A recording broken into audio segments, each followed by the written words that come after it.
Olá, nós estamos iniciando mais uma leitura da literatura de Humberto de Campos, o Irmão X.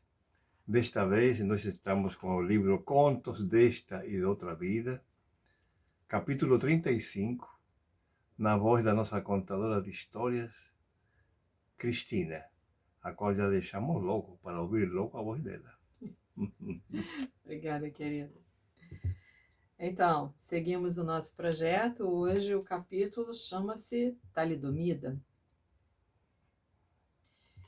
Na tela cinematográfica, junto da qual sentíamos a realidade sem distorção, o professor do plano espiritual exibiu 2 pequenos documentários sobre o assunto que nos fora motivo a longo debate. Período 1939 a 1943. Surgiu à cena a agitada metrópole europeia, em tudo o clima de guerra. Desfiles militares de pomposa expressão, na crista dos edifícios mais altos, bocas de fogo levantavam-se em desafio.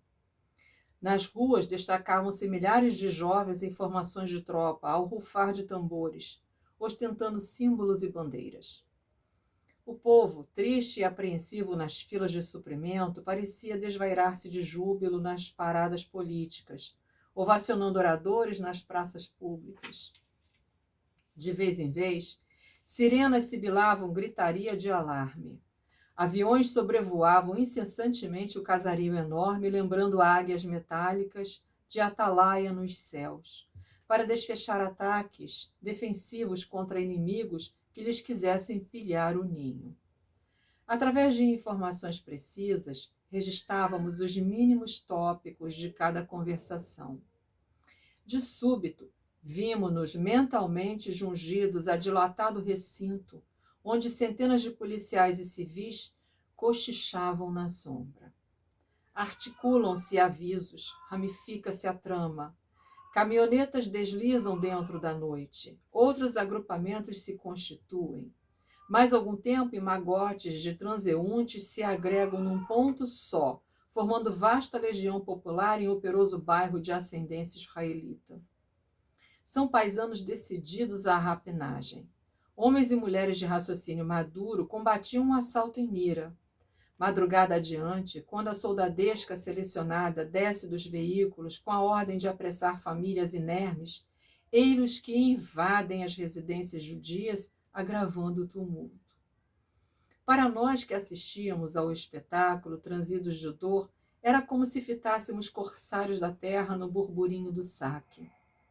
Mãos que retivessem anéis, pulsos que ostentassem adornos, orelhas ornamentadas de brincos e bustos revestidos de joias, sofriam golpes rápidos, muitos deles tombando decepados em torrentes sanguíneas. Alguém que aparecesse com bastante coragem de investir contra os malfeitores, cuja impunidade se garantia com a indiferença de quantos lhes compartilhavam a copiosa presa, caía para logo de pernas mutiladas, para que não avançassem em socorro das vítimas.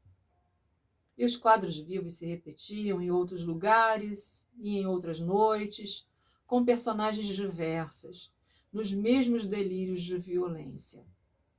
Período 1949-1953.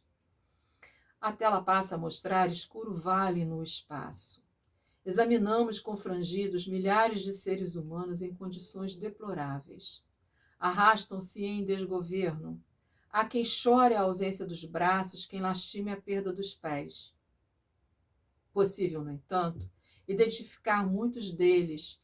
São os mesmos infelizes de 1939 a 1943, participantes das empresas de furto e morte à margem da guerra. Desencarnados, supliciam-se no remorso que se lhes incrusta nas consciências. Carregando a mente vincada pelas atrocidades de que foram autores, plasmaram em si, nos órgãos e membros profundamente sensíveis do corpo espiritual, as deformidades que infligiram aos irmãos israelitas indefesos. Ainda assim, almas heróicas atravessam o nevoeiro e distribuem consolações. Para que se refaçam, é preciso que reencarnem de novo, em breves períodos de imersão nos fluidos anestesiantes do plano físico. Necessário retomem a organização carnal, à maneira de doentes complicados que exigem regime carcerário para tratamento preciso. Ensinamentos prosseguem ao redor do filme. Sofrerão, sim, mais tarde, as provas regenerativas de que se revelam carecedores, mas, por enquanto, são albergados dos braços afetuosos de amigos que se prontificam a sustentá-los piedosamente, ou entregues a casais necessitados de filhinhos problemas, a fim de ressarcirem dívidas do pretérito. A maioria dos implicados renasce no país em que se verificou o assombroso delito, e muitos deles, em vários pontos outros do mundo, ressurgem alentados por famílias hospitaleiras ou endividadas, que os aconchegam para a benemerência do reajuste. Certamente, comentou um instrutor ao término da película, certamente que nem todos os casos de malformação congênita podem ser debitados à influência da talidomida sobre a vida fetal. Em todos os tempos, consoante os princípios de causa e efeito, despontam crianças desfiguradas nos berços terrestres. O estudo, porém, que realizamos pela imagem, esclarece com segurança o fenômeno das ocorrências de má formação que repontaram em massa entre os homens nos últimos tempos. Achávamos-nos suficientemente elucidados, no entanto, meu velho amigo Luiz Vilas indagou. Isso quer dizer, então, professor, que a talidomida foi aplicada de acordo com a lei da reencarnação? Bem,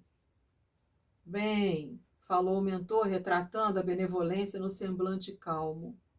A talidomida e a aprovação funcionaram em obediência à justiça, mas não será lícito esquecer que o lar e a ciência vigilante dos homens também funcionaram em obediência à misericórdia divina, que a tudo previu, a fim de que a administração daquele medicamento não ultrapassasse os limites justos.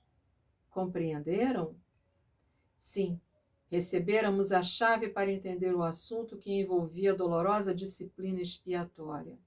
E à face da emoção que nos impunha silêncio, a lição foi encerrada. Essa é uma história muito forte sobre reencarnação, né, que traz o Humberto de Campos. O efeito da talidomida naquela época que foi administrada, né? Muito esclarecedor. Bastante. Que Jesus nos abençoe, então, com esse ensinamento. Que assim seja. Até a próxima.